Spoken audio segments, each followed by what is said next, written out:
I recognize the honourable member for Halifax Needham. Thank you, Madam Speaker. Earlier this week, the Minister of Education told the House that the practice of waitlist fees have come to an end.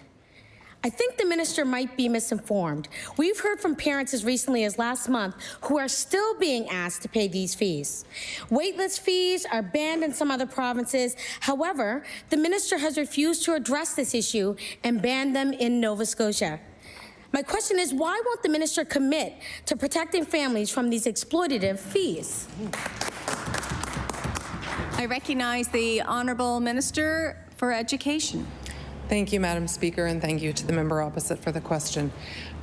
So, Madam Speaker, let me make abundantly clear that we are not in support of daycares or childcare centres issuing fees to parents or families associated with waitlists.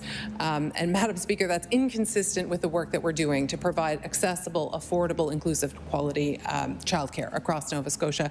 But, Madam Speaker, this reflects a bit of a trend, I think, because on this issue, I've not actually heard from any of the members opposite. And as I said last time this question was asked, if they would bring it to my attention, I would be more than happy to address it. But this actually is consistent with the theme around food, because I have not heard from a single member of that caucus on food either, despite the fact that we've heard the leader of the NDP mention that her inbox is flooded with that issue. Thank you, Madam Speaker. I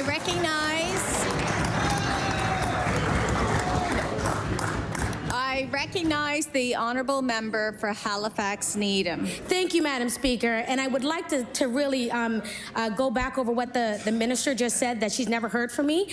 Absolutely, she's heard from me. I've emailed, I've messaged, I've called, I've gone to her office. So when she says that she hasn't heard, when the MLA says that they haven't heard from me, that is not true. So I want to say, Madam Speaker, a report released this spring found that nearly half of all Nova Scotian children live in communities without adequate access to childcare, and I'll table that.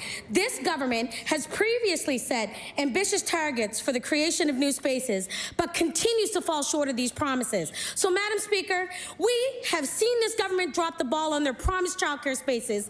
When will Nova Scotian families have access to the care that they need?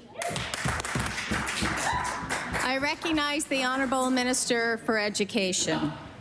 Thank you, Madam Speaker, and thank you to the member opposite for the question. So, Madam Speaker, I do recall very clearly the member opposite reaching out on multiple occasions about the CUPE strike. And, Madam Speaker, I recall a really good conversation that we had about 2S LGBTQIA+ and support for those students.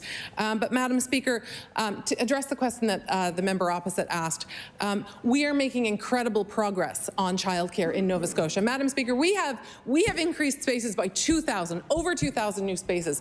We have increased our ECE wages from 14% to 43%. This is a 5-year transformation. We are making progress. We are building spaces and increasing access to childcare across the province, and we'll continue to do that work. Thank you.